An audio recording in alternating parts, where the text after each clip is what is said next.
Hello friends, welcome back to my channel. तो question number 264 देखते हैं। ये जो क्वेश्चन दे रखा है इसमें y अपॉन एक्स पूछा है, तो हम ऐसे करके इस क्वेश्चन को कर सकते हैं। अगर हम इसे सिंपली सॉल्व करने बैठे तो पता नहीं कहाँ जा करके फंसेंगे। उससे बेटर है हम क्या करते हैं, a b x y अपनी मर्जी से रख देते हैं, इसमें भी, तो हमें m और n की वैल्यू मिलेगी। y अपॉन एक्स हमारा आंसर आना चाहिए। y अपॉन एक्स जब हम अपनी मर्जी से मान रहे हैं तो अपनी मर्जी से इसकी वैल्यू आएगी। तो हम क्या करेंगे, जब हम x y a b रखेंगे m और n की वैल्यू मिलेगी। m और n की वैल्यू जो हमें मिलेगी वो यहाँ पर रखनी है सारे ऑप्शन में। a और b जो हमने माना होगा वो भी हम यहाँ पर रखेंगे।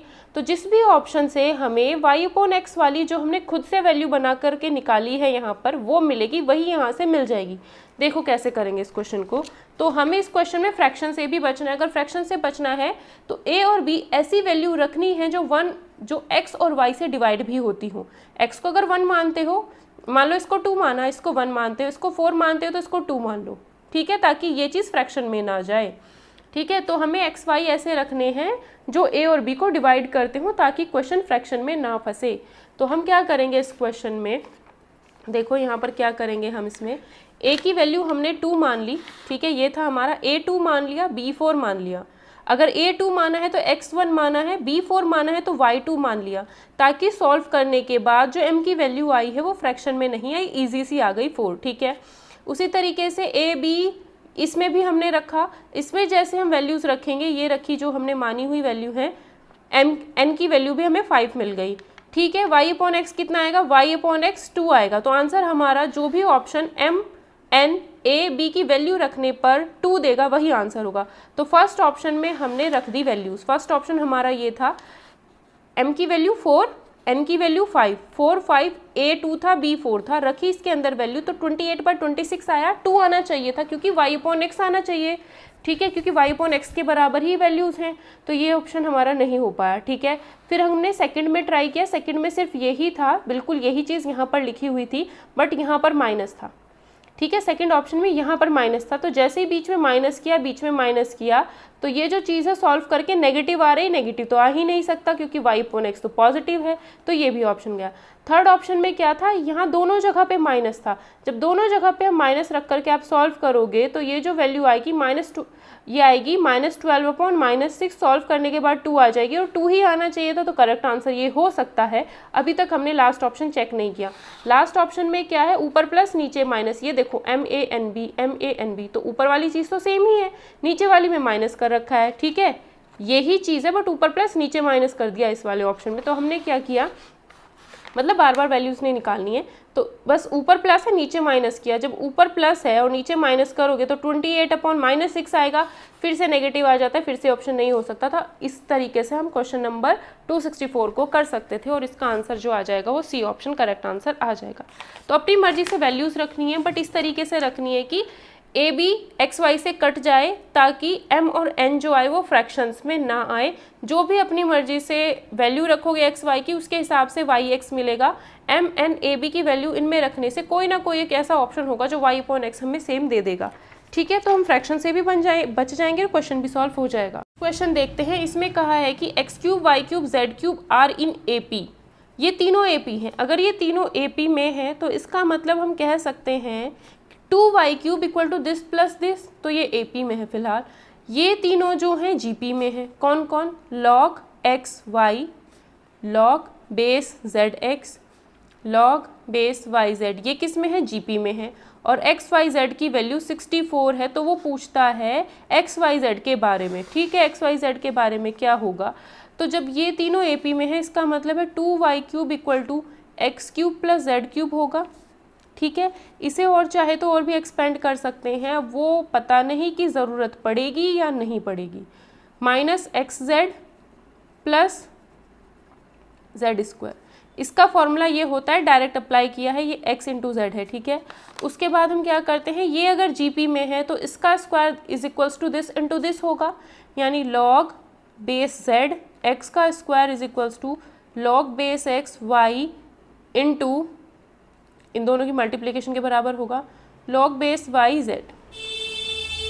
ठीक है, तो अब हम इसे कैसे सॉल्व करते हैं, इसका मतलब हो गया log बेस x, इसका मतलब हो गया हम इसे ऐसे लिख सकते हैं log y upon log x। जब ये बेस देखो नंबर बेस, तो इस चीज़ को लिख सकते हैं, ये जो है नंबर यहाँ लिख दो, जो बेस वाला है उसके लिए अलग से ऐसे कर दो, लॉग बेस एक्स वाई का मतलब होता है log y upon log x into, इसी तरीके से इसको लिखेंगे लॉग जेड वाला तो ऊपर ही रखो, ये वाई जो है इसे लॉग के साथ लिख करके नीचे लिख दो, लॉग वाई से लॉग वाई कैंसिल हो गया, ठीक है। तो यहाँ पे क्या बचा, log Z upon log X, इधर क्या आएगा, इसे भी ऐसे ही लिख लो, log X upon log Z का स्क्वायर, ऐसे लिख सकते हैं। तो ये लॉग एक्स इधर पहुँच जाएगा, ये इधर पहुँच जाएगा, क्या हो जाएगा, लॉग एक्स का cube equal to log Z का क्यूब, ठीक है। जब दोनों साइड में हम क्यूब रूट लेंगे तो यहाँ से पता चल जाता है लॉग एक्स और लॉग जेड बराबर है, ऐसा है तो एक्स और जेड भी बराबर होंगे, तो हमें पता चल गया एक्स और जेड भी बराबर हैं। अब जो हमें इक्वेशन दे रखी थी उसमें कहा था x y z equal to 64 है, जब एक्स और जेड बराबर हैं तो x square y equal to 64 हम इसे लिख सकते हैं, ठीक। अब जो फर्स्ट वाली इक्वेशन है ये भी मत करो, ठीक है, इसे भी मत करो, इतना ही रखो, देखते हैं अभी ज़रूरत पड़ती है नहीं। 2y क्यूब इक्वल टू, जब x और z बराबर है तो 2x क्यूब हो जाएगा, तो यहाँ से हम कह सकते हैं 2y cube equal to 2x cube हो जाएगा, तो यहाँ से y और x भी बराबर आ जाता है भाई, 2 से 2 कैंसिल, x y भी बराबर, तो हमें पता चल गया x और y और z, इस इक्वेशन और इस इक्वेशन एक्स वाई जेड तीनों बराबर हो गए। अगर तीनों बराबर हो गए हैं तो इसका मतलब है अगर x 2 होगा y भी 2 होगा z भी 2 होगा, तो प्लस जीरो करते हो तो ये AP में है, इंटू वन करते हो तो GP में भी है, तो इसका मतलब ये जो ऑप्शन है हमारा both in AP and GP है। ये क्वेश्चन क्या है हमारा, both in AP and GP। Question देखते हैं, इसमें कहा है कि y इक्वल टू ये दे रखा है, अगर हम इसे ध्यान से देखें तो y equal to x plus minus x square plus x cube plus minus x की पावर 4 ऐसे लिख सकते हैं, और ये जो है कि इनफाइनाइट टर्म्स तक आगे जा रही है, ठीक है। तो अगर हम इसे ध्यान से देखें, इसको इससे डिवाइड करेंगे तो माइनस एक्स मिलेगा, इसको इससे करोगे तो भी माइनस एक्स, इसको इससे करोगे तो भी माइनस एक्स, दैट मीन्स ये गुणोत्तर श्रेणी या फिर जीपी है। अब इतना पता चल गया, अगर इनफाइनाइट टर्म्स की कोई भी जीपी होती है तो उसका सम क्या होता है, लेफ्ट हैंड साइड में तो सम ही दे रखा है भाई, सारी टर्म्स को ऐड कर दिया है तो ये सम ही तो हुआ। तो यहाँ से अगर हम सम निकालेंगे तो सम क्या होता था, first term upon 1 minus common ratio, तो फर्स्ट टर्म यहाँ पर x है, 1 माइनस कॉमन रेशो इतना आया है तो ये प्लस x हो जाएगा, तो y की वैल्यू हमारे पास यहाँ से इतनी आ जाती है, ठीक है। और अगर हम इसको थोड़ा सा सॉल्व करें तो यहाँ से x की वैल्यू निकालनी, क्योंकि यहाँ पर ऑप्शन में x की वैल्यू ही दे रखी है, तो यहाँ से हम सॉल्व करके x की वैल्यू निकालते हैं, तो y plus x y equal to x, इसको इधर ले गए तो y इक्वल टू हमें x निकालना है x माइनस एक्स वाई, या फिर y equal to x common लिया 1 माइनस वाई, या फिर हमें x की वैल्यू निकालनी है तो y अपॉन 1 माइनस वाई आ रहा है। तो हमने देखा जो x की वैल्यू आ रही है y अपॉन 1 माइनस वाई आ रही है, x की वैल्यू क्या आई है y अपॉन 1 माइनस वाई। अब इन सारे ऑप्शन से चेक करो कौन सा ऑप्शन ऐसा है जो y की वैल्यू हमें x की वैल्यू हमें ये देगा। लेफ्ट हैंड साइड में तो x ही है, यहाँ पर भी x है, लेकिन राइट हैंड साइड में इधर कुछ और है, यहाँ कुछ और है। तो हम फर्स्ट ऑप्शन को चेक करते हैं, क्योंकि ये भी क्या है, जीपी ही जा रही है भाई, जीपी ही तो है, तो ये क्या देखो y x this this this this this this, मतलब जो यहाँ x की जगह पे लिखा है वही यहाँ पर y की जगह लिखा हुआ है। तो जब आप इसका सम निकालोगे तो वो क्या आएगा, x upon 1 minus Y, sorry जब आप इसका सम निकालोगे, निकाल के देख लो, first term upon 1 minus minus Y, तो y अपॉन 1 प्लस वाई आ जाएगा, तो इसका जो सम आएगा x इक्वल्स टू ये आएगा, जबकि आना चाहिए था ये, तो ए ऑप्शन नहीं होगा। सेकंड से देखते हैं, अगर सेकंड से देखते हैं तो क्या होगा, ये भी एक जीपी है, तो y मतलब first term upon 1 minus common ratio y square को y से डिवाइड करोगे y, तो x equal to second option से हमें ये चीज़ मिल गई। जब हमने इसको सॉल्व किया, इसमें जीपी की इनफाइनाइट सीरीज़ का सम अप्लाई किया तो ये हमें ये मिला था, इससे हमने x की वैल्यू निकाल दी, क्योंकि ऑप्शन में x की वैल्यू पूछी हुई थी, तो ये हमारे पास आ गया, ठीक। दूसरी बात, अब हमने ऑप्शन से चेक करना है, तो राइट हैंड साइड में y की टर्म्स में जीपी बना रखा था, तो राइट हैंड साइड की जीपी की टर्म्स का इनफाइनाइट टर्म्स का हमने सम निकाला, तो ये हमें मिल गया, तो ये दोनों सेम आ गए, दैट मीन्स बी ऑप्शन ही इसका करेक्ट आंसर होगा। सी और डी हमें ये आंसर नहीं देने वाले हैं, ठीक है। देखो अब नेक्स्ट क्वेश्चन करने के लिए इसने कहा है mean of A B C, मतलब ए बी सी का जो माध्य है, माध्य का मतलब होता है अगर हमारे पास 3 नंबर है, तीनों का माध्य या फिर मीन निकालना है, तीनों को जोड़ के 3 से ही भाग कर दो तो हमारे पास माध्य आ जाएगा 3 नंबर्स का, या मीन आ जाएगा 3 नंबर्स का। तो इसको फिर ऐसे लिख सकते हैं, एक इक्वेशन बन गई।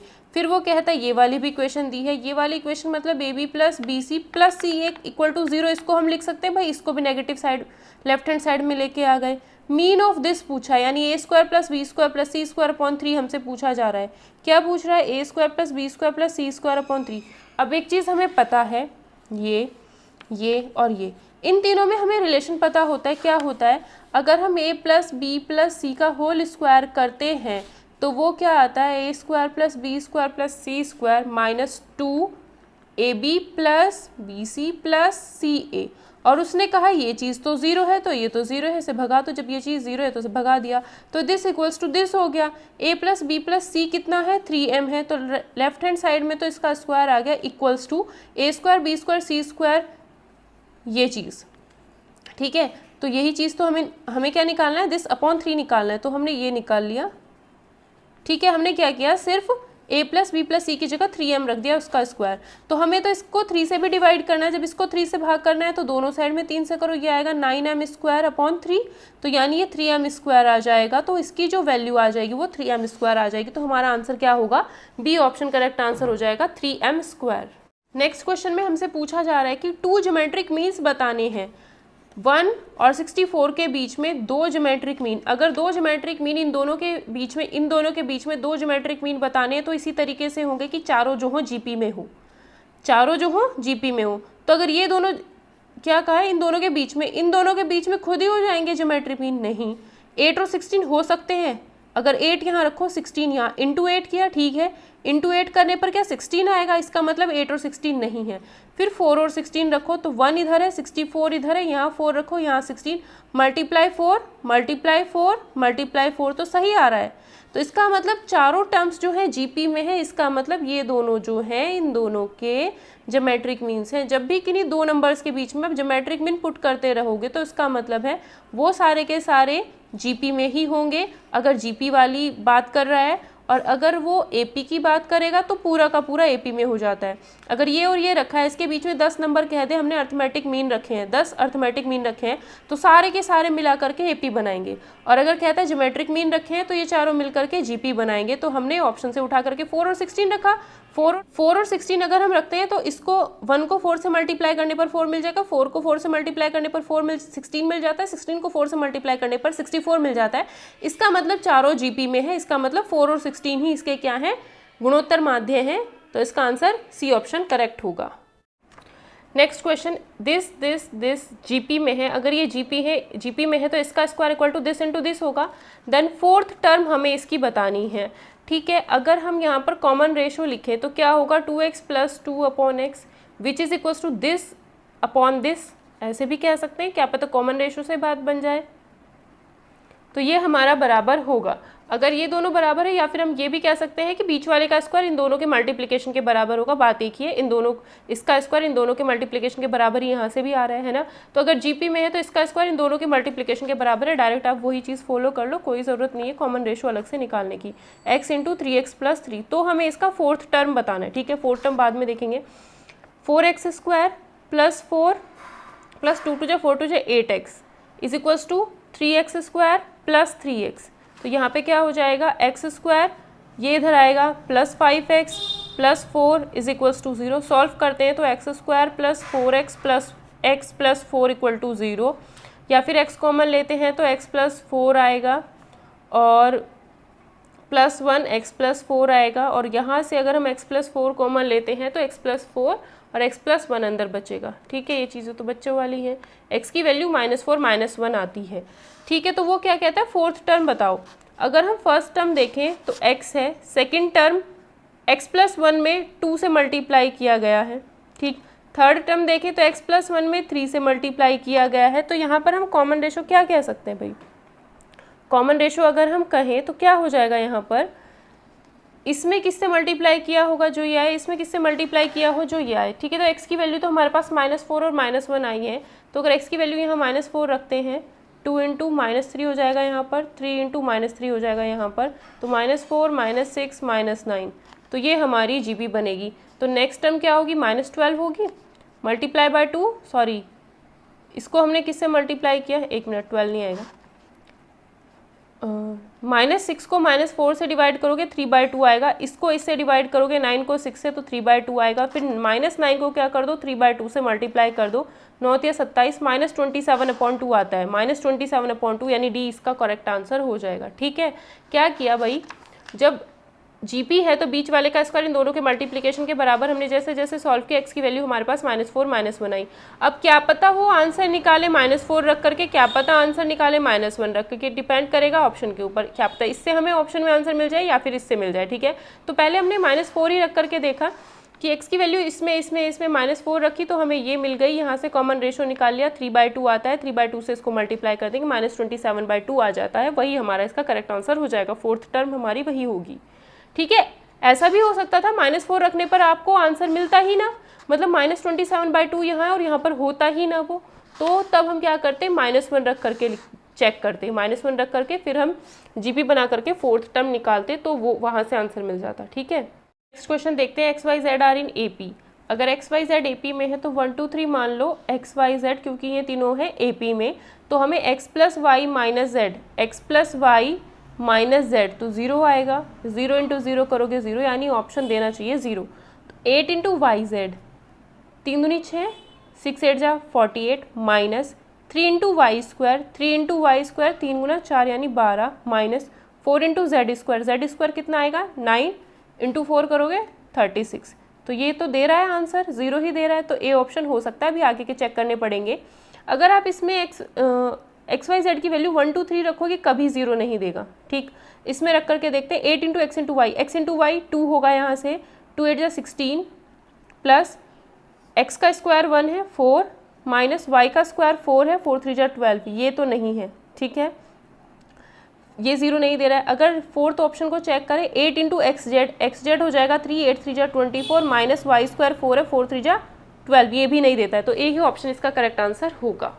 देखते हैं 3 10 17, एक तो प्रोग्रेशन है ये, दूसरा 63 65 67, दो प्रोग्रेशन है, इसमें दो श्रेणी दे रखी हैं।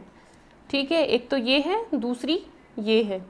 अगर वीडियो पसंद आए शेयर ज़रूर कर देना। ठीक है, आर सच दैट ये दोनों इस तरीके से है कि जो इनकी nth टर्म है वो बराबर है, इसकी nth टर्म और इसकी nth टर्म दोनों ही बराबर है। ठीक है, तो हमें n की वैल्यू बतानी है, तो इसकी nth टर्म क्या हो जाएगी 3 + n - 1 × d कितना है 7, 10 - 3, और इसकी nth टर्म क्या हो जाएगी 63 + n - 1 × d कितना है 65 - 63 यानी 2। दोनों की ही nth टर्म, अगर इसकी 10th तो इसकी भी 10th, अगर इसकी 12th तो इसकी भी 12th ही निकालनी है, तो इस वजह से n की वैल्यू दोनों जगह सेम है, क्योंकि दोनों में सेम पोजीशन पर बैठी हुई टर्म हमें निकालनी है। तो इसको इसमें से माइनस कर देंगे 60, n - 1 7, n - 1 2, इसको सॉल्व करोगे तो इधर 5 आएगा, तो यहाँ से कितना आ जाएगा 5 से कट करोगे 12, n - 1 12, तो n की वैल्यू 13 हो जाएगी, तो आंसर हमारा आएगा 13। नेक्स्ट क्वेश्चन फैक्चुअल क्वेश्चन ये कि विभिन्न धनात्मक मानों के समुच्चय के लिए, समुच्चय मतलब सेट, डिफरेंट नंबर्स हैं हमारे पास, पॉजिटिव नंबर्स हैं।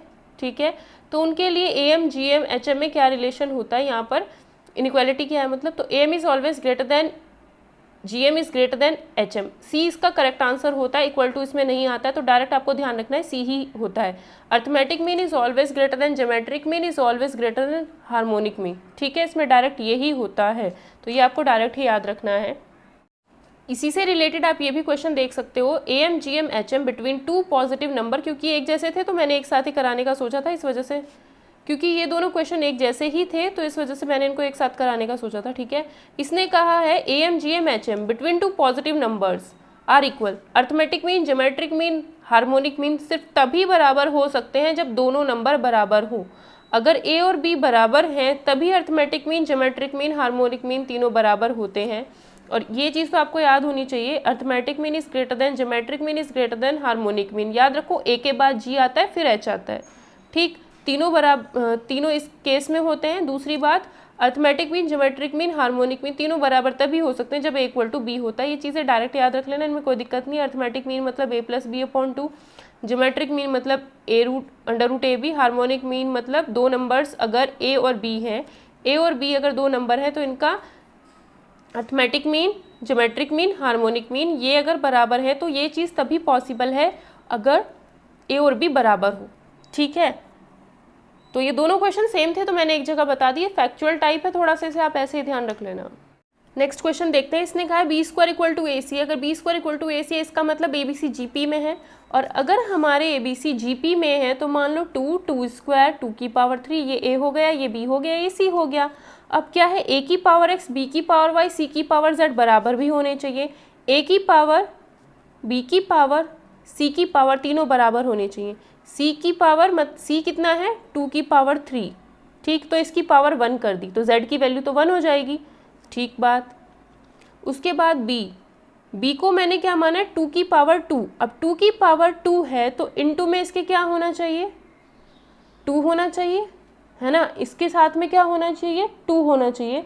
तो इसकी पावर में क्या ऐसे लिख सकते हैं इसको, इसकी पावर 3/2। तो y की जो वैल्यू हो जाएगी 3/2, क्योंकि दोनों की मल्टीप्लाई होगी, कट के 2 से 2 कटेगा 3 आ जाएगा, ठीक है, क्योंकि हमें 2 की पावर 3 ही रखना है, दोनों साइड बराबर तभी हो पाएगा। अब यहाँ क्या है 2 की पावर कितना है यहाँ पर 1, तो हमने यहाँ पर क्या कर दिया, हम यहाँ पर क्या कर सकते हैं, इसकी पावर 3, तो यहाँ पर x की वैल्यू कितनी हो जाएगी 3, ठीक।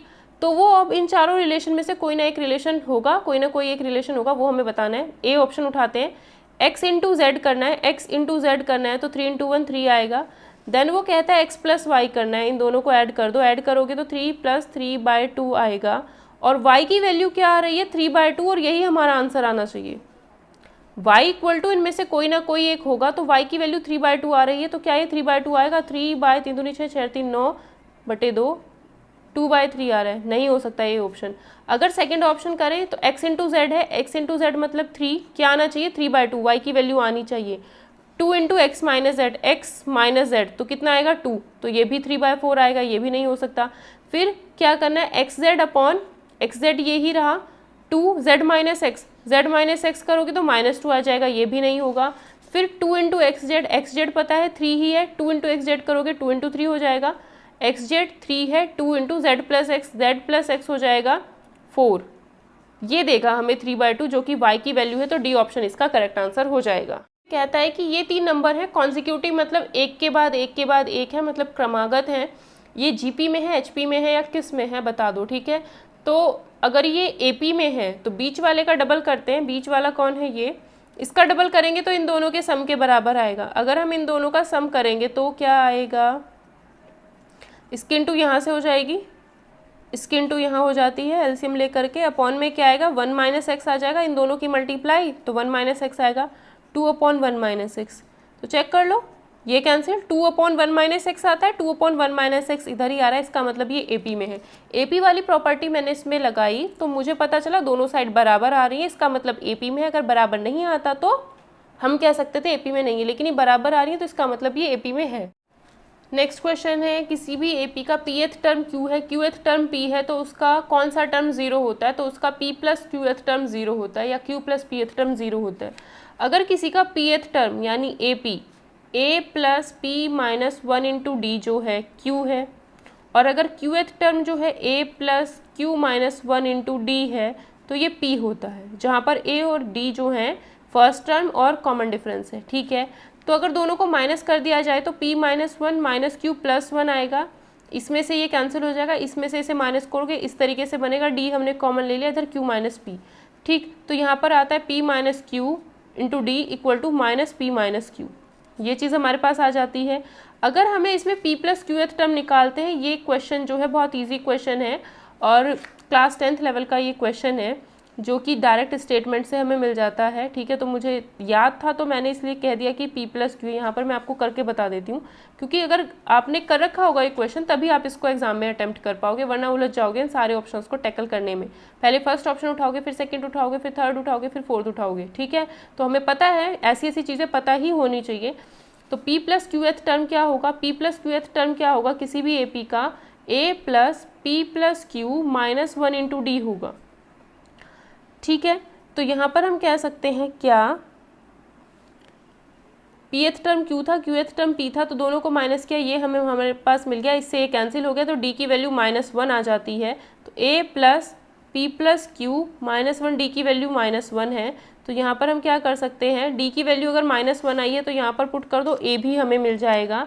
तो a plus p minus 1 into -1 equal to q आएगा, ठीक है। तो ये आएगा, a की वैल्यू निकालनी है तो आएगा a minus p plus one equal to q, या फिर a की वैल्यू क्या आ जाएगी यहाँ से q plus P minus one, a की value q plus P minus one, तो a की वैल्यू रखते हैं q plus P minus one plus minus इसकी इंटू इसमें करो minus p minus q plus one, cancel हो गया सब कुछ, तो क्या आएगा आंसर 0 आंसर आ जाता है। इसका मतलब अगर कोई AP है जिसका pth टर्म q हो qth टर्म p हो तो हमेशा उसमें p प्लस qth टर्म जो होता है या q प्लस pth टर्म जो होता है वो हमेशा 0 होता है।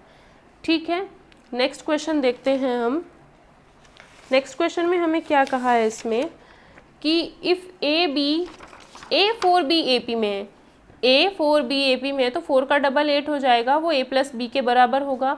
A2B GP में है, A2B GB में है तो 2 का स्क्वायर यानी 4 वो A इंटू B के बराबर हो जाएगा। तो A1B के बारे में बताना है, A1B के बारे में बताना है, AP GP HP किस में है। ठीक है, तो यहाँ से पहले हम AB की वैल्यू निकालते हैं। अगर A प्लस B और AB पता होता है तो हमेशा A माइनस बी निकालने का तरीका होता है A माइनस बी का whole square is equals to A plus B का होल स्क्वायर माइनस 4AB। ये फॉर्मूला यूज़ करके आप A minus B A plus B दे रखा है तो ये निकाल सकते हो। मतलब इन तीनों में से दो चीज़ें पता हो, एक चीज़ आप निकाल सकते हो।